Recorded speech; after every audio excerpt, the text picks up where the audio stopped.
அந்த இடத்துல கொஞ்சம் ஸ்கெட்ச் போட கொஞ்சம் தவறிட்டோம். சேப்பாக்கத்துல எல்லா போக்கஸும் அவங்க அப்பா மேல இருந்துச்சு. அடுத்தது வச்சுக்கலாம். இளவரசர் உதய் அவர்களே, உங்களுக்கு என்ன தகுதி இருக்கு எங்களுடைய தலைவர் முதலமைச்சரை பார்த்து கேள்வி கேட்பதற்கு? என்ன சாதிச்சிருக்கீங்க நீங்க? நாங்க ரோட்ல இருந்து வந்திருக்கோம். நீங்க உங்க அப்பா தலையில மகுடத்துல இருந்து வந்திருக்கீங்க. உங்க அப்பா இனிஷியல் இல்ல, ஒரு தொகுதியை தண்ணியை நின்று ஜெயிச்சு காமிச்சிருங்க. ஆது வருஷம் ஆசில் விட்டு போயிடுறேன். திரு மு.க. ஸ்டாலின் அவர்களுடைய குடும்ப வாரிசை தூக்கி போட்டு, திரு கலைஞர் அவர்களுடைய பேரை தூக்கி போட்டு, திமுக கட்சியை விட்டுட்டு தனியா நின்னு ஒரு தொகுதியை ஜெயிச்சு காமிங்க.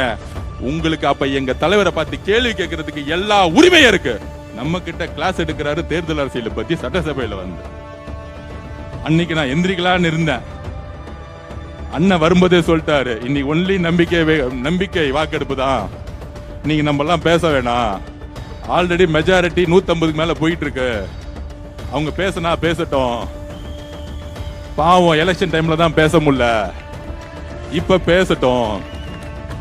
ரொம்ப அடி வாங்கியிருக்காங்க, அடிச்சா அழுவாங்கல்ல, அழுது கலந்துட்டு சட்டசபை விட்டு ஓடி போயிடுவாங்க. சொன்ன மாதிரியே பேசிட்டு ஓடி போயிட்டாங்க. இது நம்மளை பார்த்து பயந்துட்டாங்களாம்.